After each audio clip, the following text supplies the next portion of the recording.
Yeah, I mean, I think it's a combination. Like, you're gonna have things that happen for you in life, things that happen to you, but it depends on how you look at those things. And you need to have confidence in yourself, like, have a plan. Can you give me some tips and tricks on a referral network, what you can do to build that in the most Mine is like, I want to reach my full potential. I want to be the best human being I could be. Human fulfillment comes down to loving other people and helping other people. Was there ever a time in your life where you had maybe hit a moment like that? Yeah, for sure. And this will happen for everyone. This is part of the journey.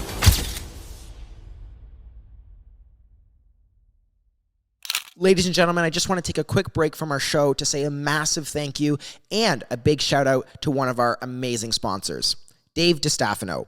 Dave is a mortgage broker with over 13 years in the business, and Dave has a great rapport with a network of lenders, including big banks, credit unions, trust companies, financial institutions, and private funds.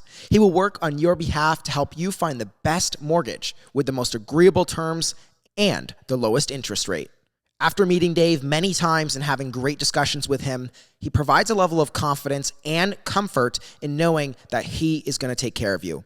If you want to reach out to Dave, you can find his office on 6293 Thorold Stone Road in Niagara Falls. For more information or to make an appointment for any of your mortgage needs, call 905-933-1090. That's 905-933-1090.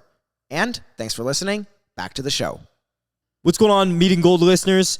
It's Chris Battaglia, 416 Coffee. Use the coupon code Meeting Gold to get 10% off your first order at 416 Coffee. Enjoy the show. Ladies and gentlemen, welcome back to the Meeting Gold Show. Today, we've got MATT CAMPOLI. We've had you, buddy. You were in my parents' basement a year and a half ago. Well, I was going to say, when was that?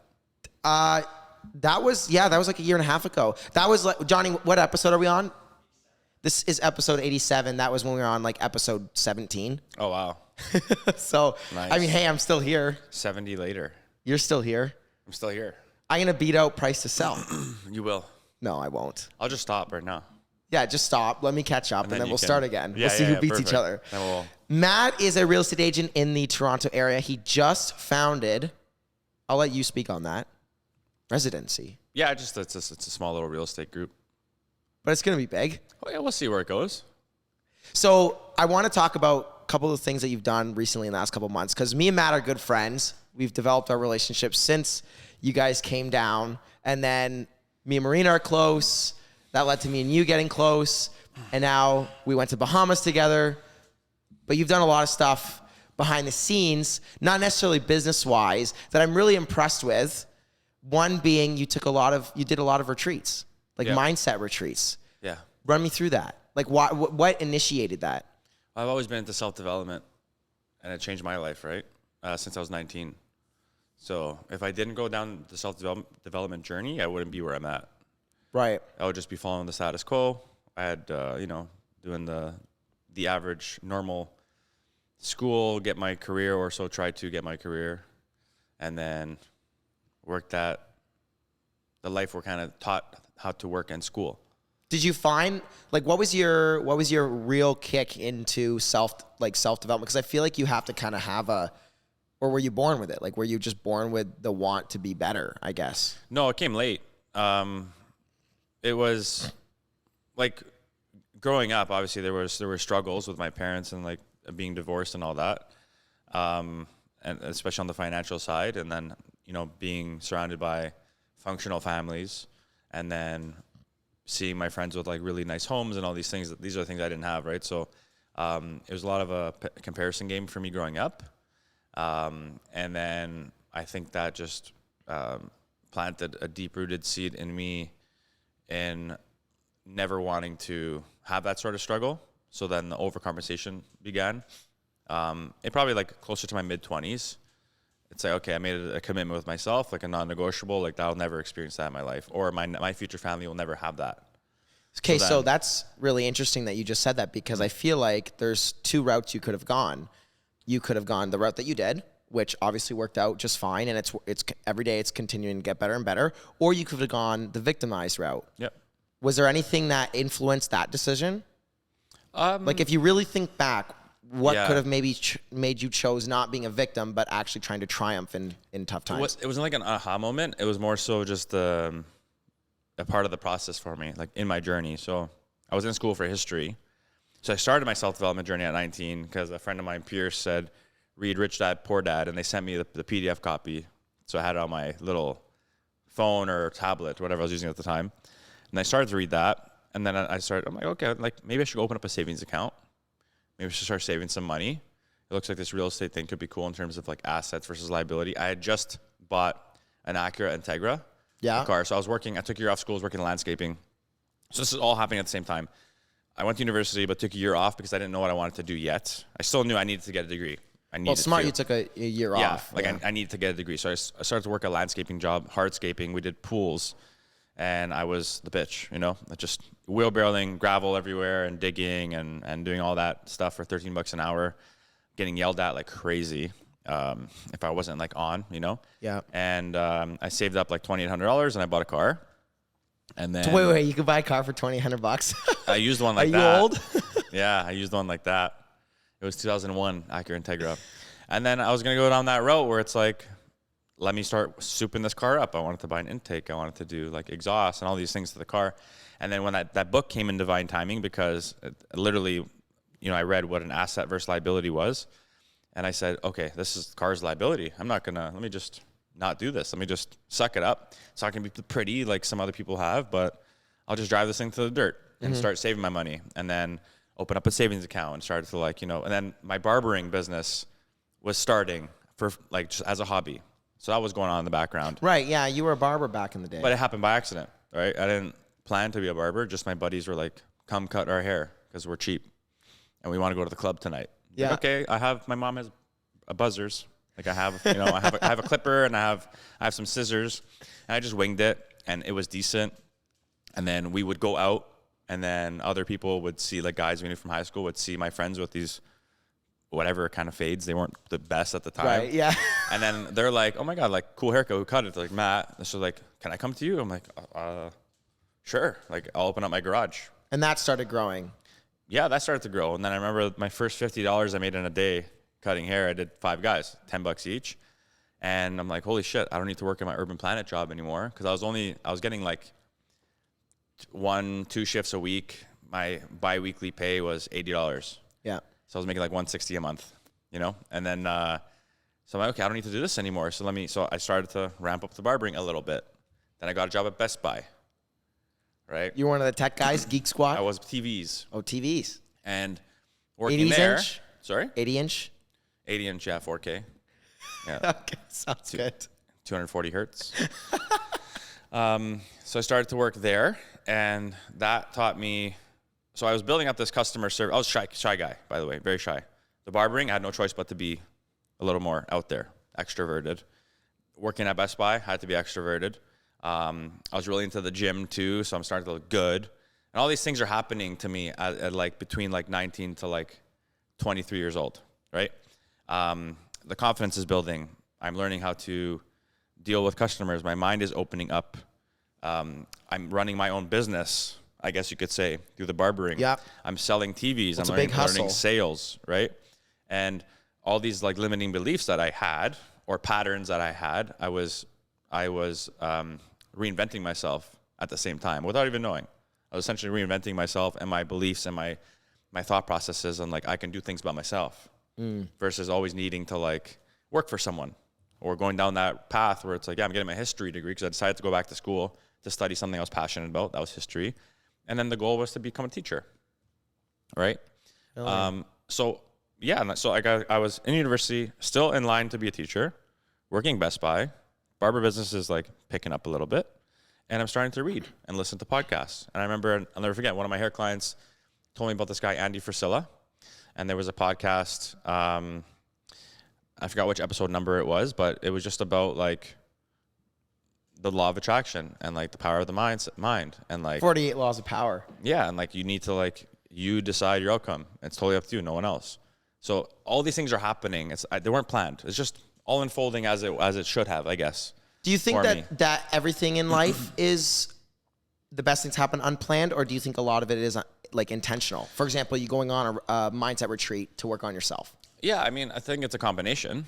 Like, you're gonna have things that happen for you in life, things that happen to you, but it depends on how you look at those things and how they're happening. Do you play the victim role? Like, oh my God, why me? Do you play the why me?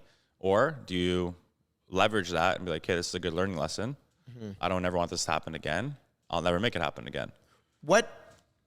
I feel like there's got to be one trait in the person that chooses the triumph over the negative circumstance. Like what is there one trait that you can pick out of those people that choose to triumph over, say, in your situation, parents didn't really have much money, didn't have a really great tight family relationship across the whole board, and you just said, I don't want to be like that. I want to have money. I want to be secure. Like what's a trait in you think, like if you had to pick out one? I think it's more like a failure is not an option. When people are like, it's like back persistence? back against the wall, sorry. Yeah. Like for me, again, as I'm growing, I started to volunteer for teaching. So again, I'm still deciding I'm going to go this route, not knowing I'm going to change up. And, but because my mindset was a little different, I started to ask questions that I needed to ask. I was going to all the teachers when I was volunteering there for the month and saying, what's the max you make as a teacher? They're like, this amount after 10 years. And apparently there's like a tiered system. Apparently, I could fact check this, but based on what you graduate with, maybe grades wise or whatnot, will determine the max you can make. But still, I hear things like after 10 years, you can make this, and that's the max. So I started doing math in my head. This is where I started to think like long term. It's okay, if I graduate university at 24, 10 years I'll be 34. Am I okay with making that max amount at that age, right? And I said, no, I wasn't. So I started to realize, okay, this is probably not the route I'm going to go. Let me go all in on this barbering thing. So I still graduated. I was still going to get my degree, and for my parents, my grandparents. But the barbering I was killing it. I was making like good cash, good money, and like a full salary just on that. So I started to think like, okay, maybe I can open up shop. Maybe I could partner with someone. The real estate thing kind of, again, just fell in my lap. It wasn't a plan. My mom finally purchased her a home because we were renting growing up. And I went to the showing with her. And I saw the real estate agent do his thing, pull in. And I'm like, okay, this seems like a interesting job, right? Because I was trying to decide, I have all these barber clients. I have this big network. How can I leverage this? To make more. Yeah. Like, do I get into club promoting? Do I run buses from our local plaza to the downtown nightlife scene and make money off the buses? What can I do to leverage this network I have? I have these guys coming to me daily, right? Like I'm able to, I'm sitting down with them. I have half an hour of their time. What else can I do to leverage this opportunity? Yeah. And then I thought, I'm like, let me look at this real estate gig. This seems cool. Like, all these guys are going to have to buy a house. We're hitting that age where I was like 24 at the time. All my friends are going to be buying homes probably in the next like 3 to 5 years. Right.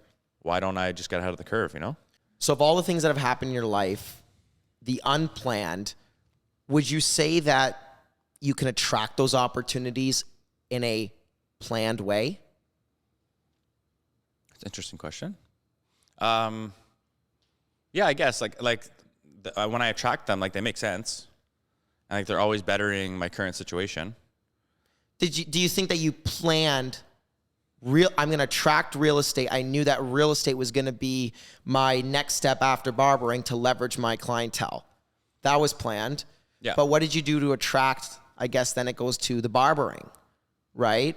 Like what my question is supposed to entail is, how can somebody go and attract the unknown, but they know it's going to work out type of thing? Like, those relationships that you have, those high up relationships that you do a lot of legwork for, you never know what you're going to get out of them, but then eventually something comes and it's really good. How can you attract more of that? I mean, you got to know like how to set boundaries. Like you can't be like too like woo, like, oh, it's all going to work, and I'm not going to get off my couch, but it's all going to work out. You need to have a confidence in yourself. Like, have a plan. Let those other things come in as a bonus, right? Don't get attached to them. Just if you have like a strong belief system that like, things will work out the way they should and the way you want them to, great, that's a bonus. But still have like your day-to-days, like still plug away, do what you got to do. Like I was still going to the gym and networking like a beast in there to get these guys to come for haircuts, you know? And my work spoke for itself because guess what? All my hair clients worked out at the same gym. They're coming in as fresh fades. Like I have a buddy, like my barber just fucked up. Sam over there looks amazing. Can you have time tomorrow? Sure, come on by. Bring your brother too, you know? And that's how that grew. And that's such an easy end too, like cutting hair. Like everybody needs their haircut. Exactly, it really is. And I did a good job, you know? And I took pride in what I did. And it's not like I was trying to like cold reach out to people or do things like that. Like I just let it happen. Or I like my work speak for itself. Yeah. I'm a good guy. You know, I held it down. I made sure the experience of the people when they came was amazing. And I was, you know, people would always tell me all the time, like, we love coming here because you're hilarious. We have good conversations.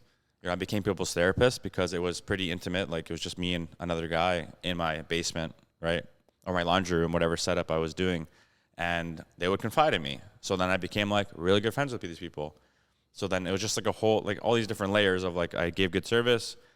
We loved each other. Like, these guys were fantastic. And they became my promoters because they'd go out. The work spoke for itself. Plus, if they saw someone with a shit haircut, they'd be like, dude, you gotta go see Matt. Like, you know, yeah. And you know what's interesting? Like, I'm just thinking about this from like a strictly analytical business perspective. You almost see how your life developed like a lead funnel almost would. It just took, you know, years and years, right? You've got the top of it, whatever, you know, that was doing school, taking a year off, the landscaping, say, and then you've got that little section underneath the barbering, and then you just need to figure out what the next thing of higher conversion was. Yeah. And that was real estate. Yeah, I'm taking the same principles. Like, just do a good freaking job, be a good human being. You know, I had all my values in line and just operate that same way with a transaction that's just larger and the reward is larger. Right. Right. And my work speaks for itself because that's how a referral network is created, you know? So when you're building a referral network, are there a couple things that you like? Can you give me some tips and tricks on a referral network? What you can do to build that in the most maybe lack of better words, salesy way? That's pretty much it. Just don't be salesy. Yeah, no one likes to get sold. Yeah, no one likes to get sold. It's like that opposite effect. It's like a girl you like, for example. You're going after the girl you like. Yeah.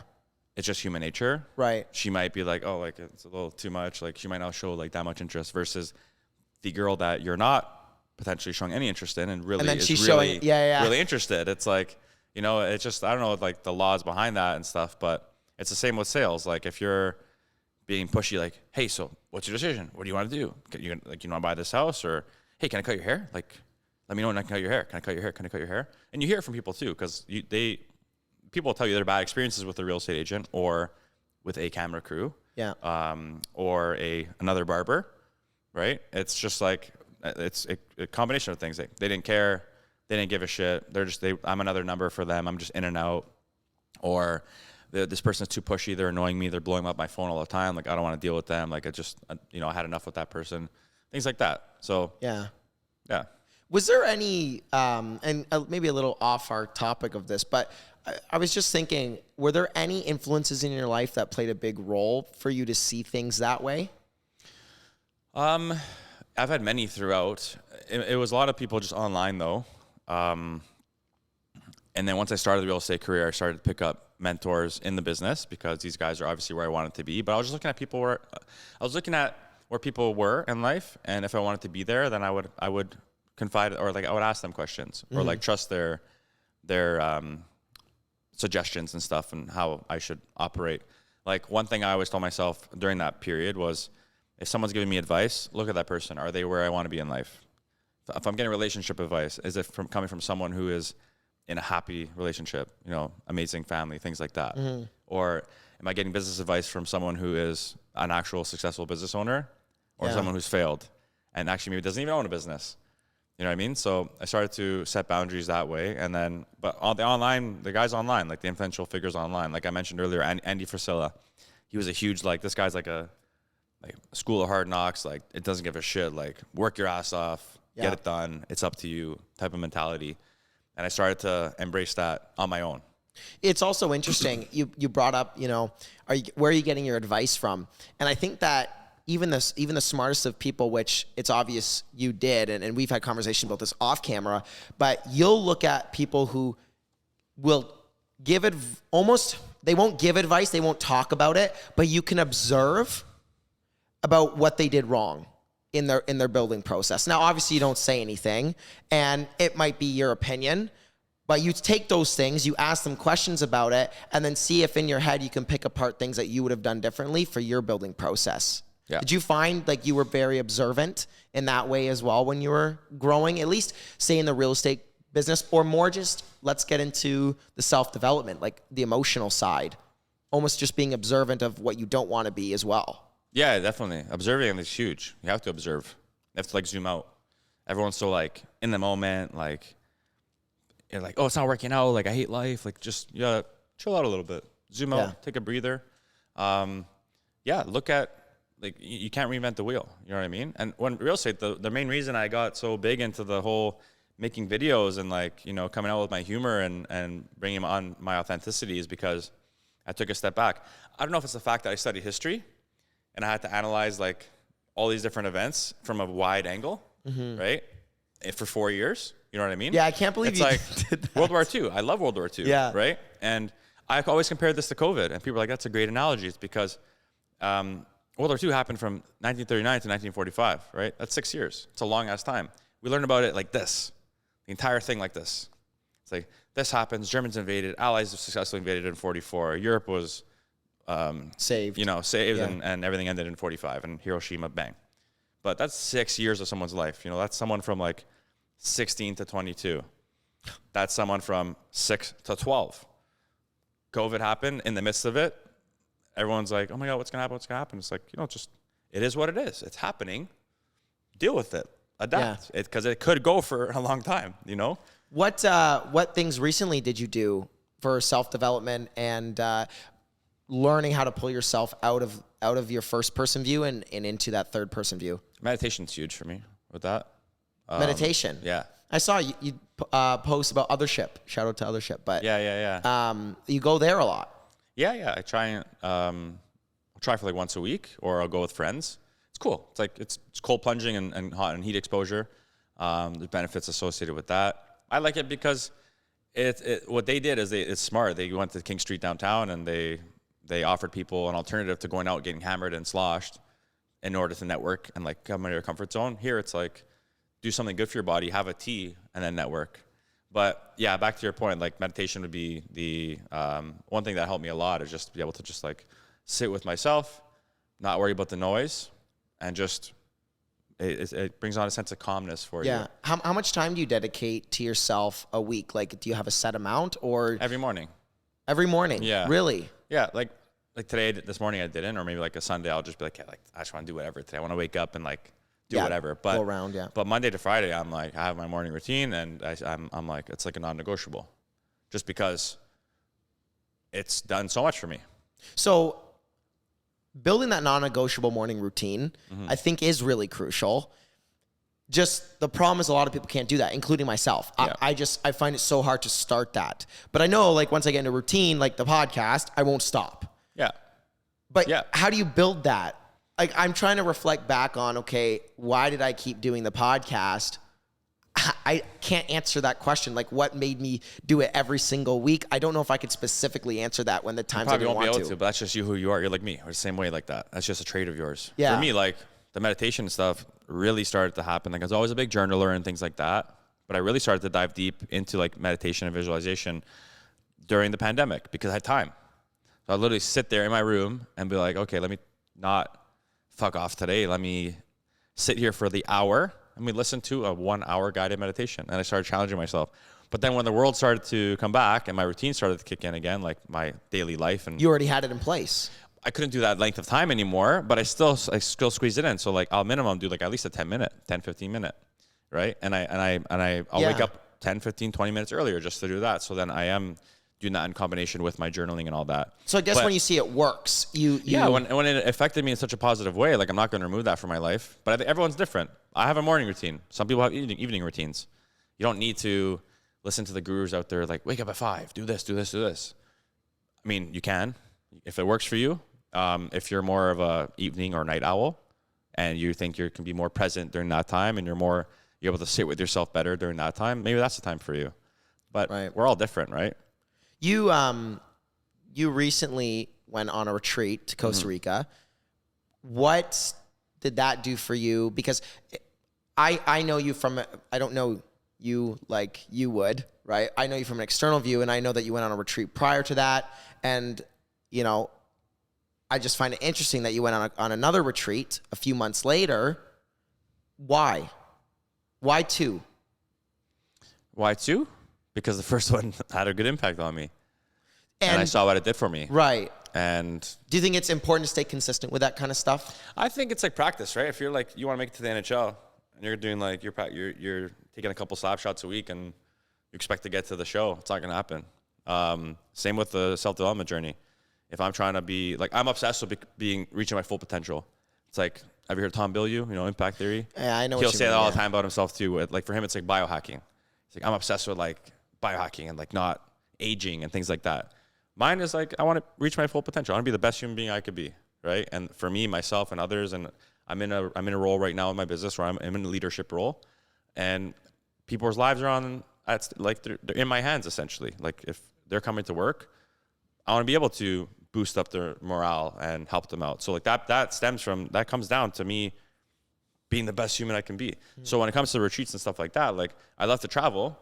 I can go to like all inclusive and just chill there all week. Like, yeah, it's relaxing, but like I get more of a kick out of doing a deep dive, like going to a beautiful destination and learning more. That's what the retreat is. A bunch of different workshops and things like that. Yeah. So I'm glad you answered that way. Cause my point in asking that was, I think a lot of people, doesn't even matter what age, the self-development journey only lasts a few weeks, or say counseling or whatever it is, it only lasts a few weeks or maybe a month or 2 months, and then it's done. But the way you posed it is, it's like practice. Yeah. And if you can keep practicing at it, you can keep getting better and better, just like it is, like you said, hockey or whatever it is. I didn't look at it that way. Well, my life coach, he runs the retreats, right? Like the most successful guys in the world, like Kobe, Michael Jordan, all those guys, Dwayne Wade, like they have the same coach, basketball coach and mindset coach, right? And I think the most successful people have some sort of a mentor figure in the form of a coach. Like people do see different types of therapists, not in like a stigmatized negative way, but to better themselves, right? We're all here to be good human beings. We get sucked into society and social media and all this shit, and if you want to go down that path, you can, but there are people out there who want to make it a mission to make sure they're doing the most they can do as a human being. You mentioned as a leader, a question that just kind of came to me was, what challenges do you typically see in leaders that build them and mold them into being better leaders? Like the best leaders in the world. Like I know you interviewed Sarahan, right? Like he's a big leader in the New York City area. Guy like that, or just people like that, what challenges do you see that they face across the board? Like, can you put any blanket statements on any challenges that you think mold them? Well, we all face challenges and failures, right? I think being able to take those challenges head on and failures and use those as fuel, that'll create like a true like successful human in general. And then for leaders, it's people who really want to just impact people in a positive way. Like they have good intentions, right? I'm not going to lead because I'm a greedy guy and I want your money. Like that's probably going to come up. It's probably going to show up some way in a negative way. Yeah. But if you're coming at it with a good intention, like I want to truthfully help people, and in turn I'm rewarded, right? I'm compensated. I'm not chasing the money, not doing it for the money, but these people are actually getting a huge benefit out of this, and I'm impacting their lives, right? So I had a goal with myself, like in the past. It's like, yeah, I want to impact, 1 million people around the world positively in whatever way that is, directly or indirectly. But I want to hit like a huge scale, whether that's through my podcast, whether that's through people listening to this potentially, meeting someone on the street. I always like to have good engagements with people. It doesn't matter who they are. It could be like a homeless person on the street. Like, if I have like a nickel, sure. Actually, one guy, I gave a guy $1 and he threw it. Really? So funny. But yeah, I've never seen that he just before. took it. He's like, just tossed it and just did a dance. I'm like, sick. Whatever. My $1, got some action. It's sitting in my little bucket for a bit. But yeah, like, I don't know. Like, I think that there's always an opportunity. You shouldn't like ever shut someone down. You never know like what can come out of things. Right. So I think it's interesting too, because the biggest leaders in the world, I don't know that they face I think it's a bold statement to say that they face the biggest challenges, because I think there's a lot of people who have faced really, really big challenges. For sure. And, they're not the biggest leaders in the world. But one thing that I want to say is consistent across the board is the outlook they have on the challenge. So I notice with you say the self-development journey for you, when you're looking at a challenge, it's just, okay, well, it is what it is, learn lesson. Like, okay, totally off topic, but a challenge was when you got your place in Florida, right? And the designer completely took off, correct me if I'm wrong, with the money. Like, yeah, that's a challenge, but I didn't hear you freaking out about it on social media or anything like that. yeah, It is what it is. yeah. There's a thing called law of adaptation. So you just adapt to things. Yeah. Don't try to like plan too much or stress out. Like, it is what it happened. It's done. Adapt to it. And that's the way that you look at it. Yeah, I'm like stoic in that way, right? So I wanna ask you, before we wrap up, the Sarahan interview that you did. One of the questions that I had for you was, what in that hour of you seeing him, what did you see in him that showed leader? Or what I guess in general, what things did you see or just be observant about him? Well, he's just super well spoken, right? He's also very calm. I feel like he puts on this whole thing for social media and all that. Yeah, it's amazing marketing. But he's just a really like to himself, simple dude, And he's just super passionate about what he does, and you can hear it when he speaks. You can like feel the energy off him when he speaks. Like, he loves what he does, And he's creating something huge out there, and you can tell the guy has like insane goals.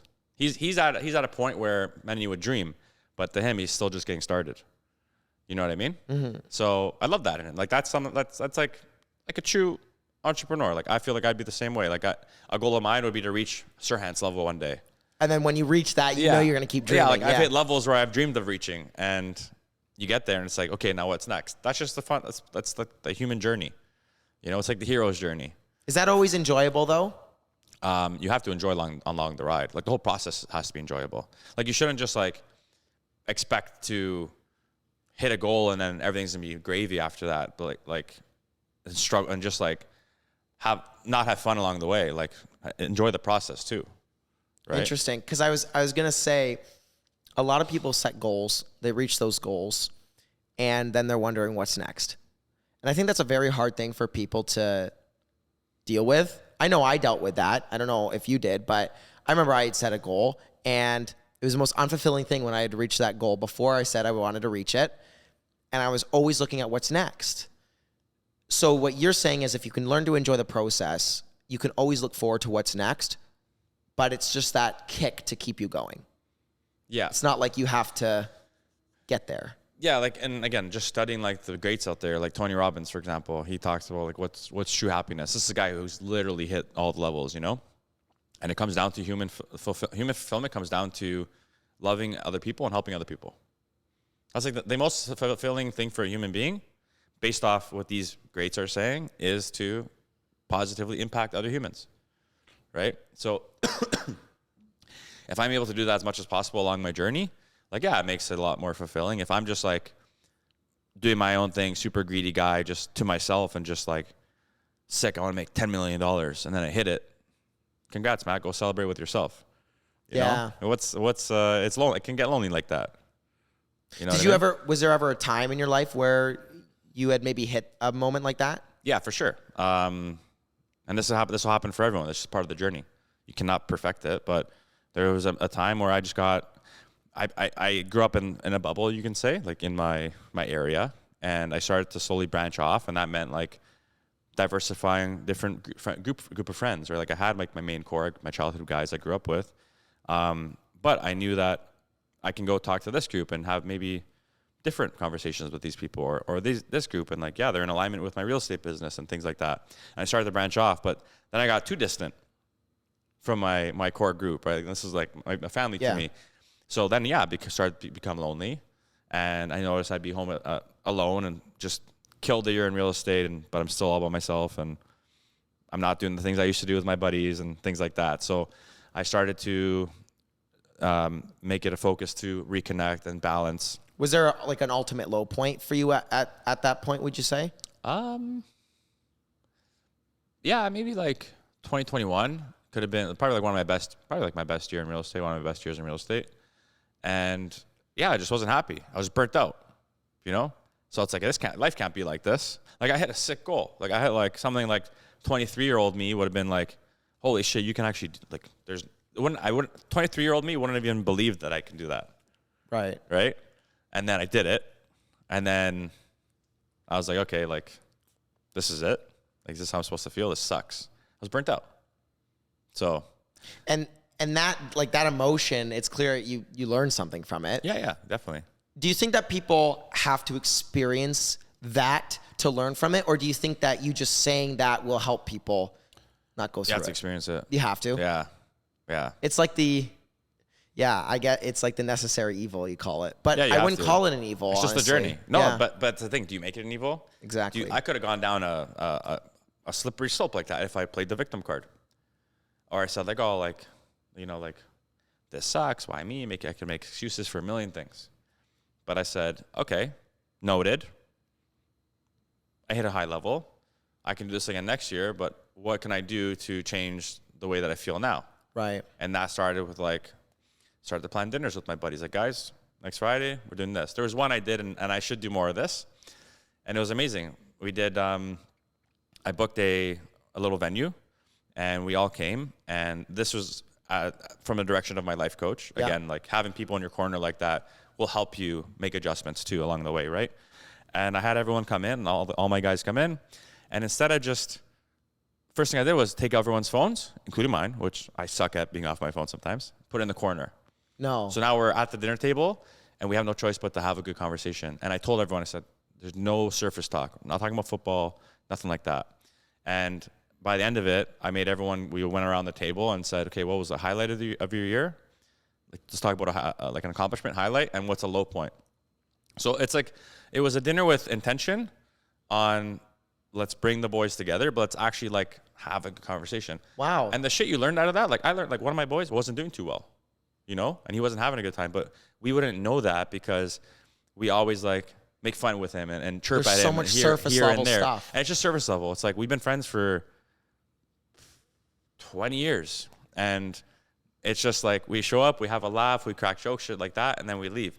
But doing this, we were able to uncover like so much about like what you think is like your best, your boys, right? Like your best friends. And now, man, I came out of there like flying. Like I felt so great, knowing that we had such a good dinner, and that was just one time, So yeah, I'm trying to do things like that more often. Haven't done it in a while, so Well, actually, no, I'll be honest. That is, I think making an intentional effort to put your phones away is step one. Yeah. Like step one. Because if you're genuinely friends, you will have good conversation. Yeah. But, when you put your phone away, it opens you up to so much. Definitely. Right? Matt, we always do this before we wrap up. We always do a question that we ask our last guest, and they get to ask the next guest, but they didn't know who you were. Okay. So the question is, why you and not somebody else? And that's just the context that they wanted me to put it in. They didn't want me to give any context. Thanks, previous guest. Appreciate this one. It's a tough one. Why you and no one else? Yeah. It'll always be me and no one else, because I'm me. I am no one else. There you go. Answer with no context.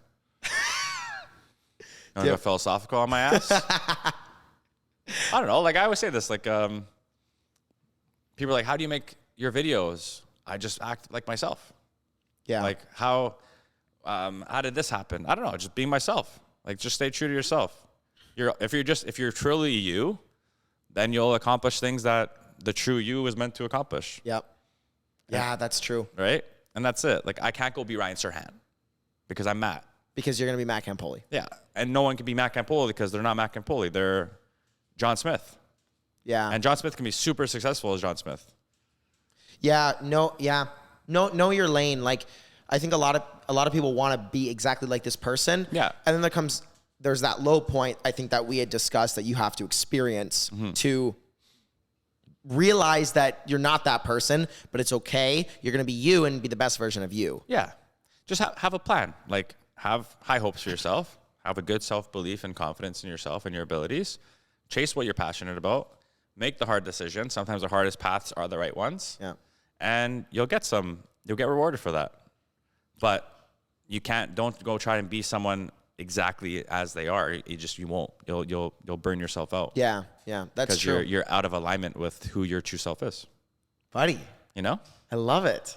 That's it. Love going philosophical with you. What's a question for the next guest? Well,